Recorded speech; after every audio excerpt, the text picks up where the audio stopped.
I became a drug addict, I think, because of emotional difficulties, psychological difficulties, and perhaps a spiritual malady. As the great Tupac Shakur said, role is something people play, model is something that people make. Both of those things are fake. What I want to offer people is truth and authenticity.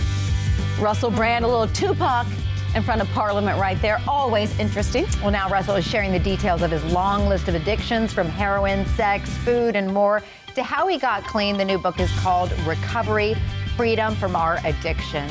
Welcome, Russell. Hi, Russell.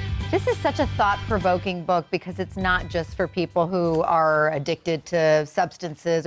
It's for people who are addicted to their, tablets, their iPhones. It's a little bit of everything in our lives. We're all addicts in some way, aren't we? Yes, I think we're living in an age of addiction, because addiction is, in a way, a technique for dealing with pain. There's a massive opiate crisis in this country, and everywhere you look, every time you turn on the news, evidence of pain, evidence of people's inability to deal with the way that they are feeling. The way that I got clean from drugs, I've learned in the 15 years almost since then, thank you, that those techniques will work for any kind of pain. They connect you to a deeper part of yourself and make living in this difficult world manageable. How did you do it? We're celebrating almost 15 years, which congratulations, but what was it? What was the final thing? Do you mean with, like, drugs? Or with everything? Because for you, when you read the book, what I love is how you break down the 12 steps and then how you really saw the 12 steps. And was there one moment that was finally a big turning point? Well, in a way, I was quite lucky, because I was addicted to crack and heroin. Those drugs cause social problems pretty quickly. You get in trouble with the police, you end up in hospital. It's difficult to ignore. If you've got, like, anyone who's been around people with food addiction issues knows how much pain and chaos that can create in a family. But I suppose you get fast-tracked when you've got a drug problem.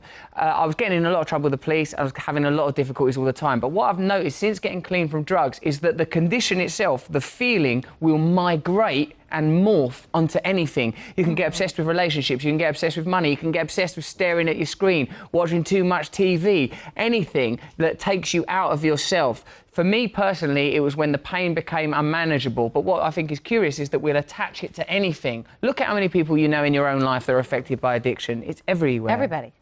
I think so. And the book deals with, as Kit alluded to, the 12-step program that you adhered to and still do. What was I think step 4 you wrote about was perhaps the hardest for you. That's where you have to kind of come face to face with your demons, right? And what led you down that path? The 12 steps is a master plan. It's a brilliant code that was invented in your country about 100 years ago to help people with drug and alcohol problems. The first step is you admit you have a problem. The second step is you come to believe that your problem could improve.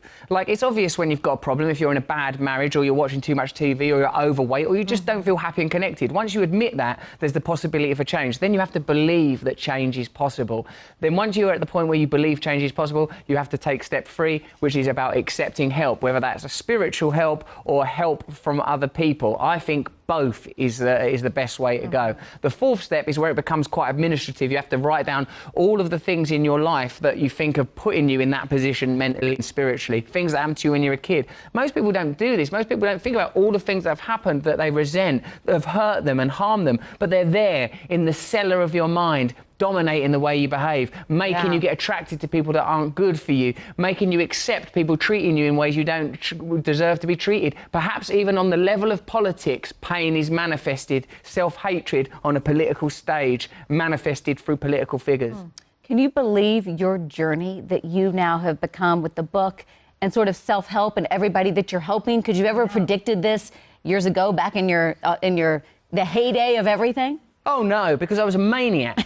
And still now I am a maniac. That's what I believe in this. In a way, this is a self-help book, a personal development book, but it's a personal development book written by a maniac. I'm not like them people like Eckhart Tolle, those people that are like pure consciousness, they're emanating great light. I'm capable of doing something crazy at a moment's notice. I'm still very, very easily triggered. I have to watch myself because I want to live a good life, not out of some moral, ethical reason, although there is that. It's just that I know it doesn't work staring at porn, staring at social media. I'm only happy when I feel like when I'm being worthwhile to other people.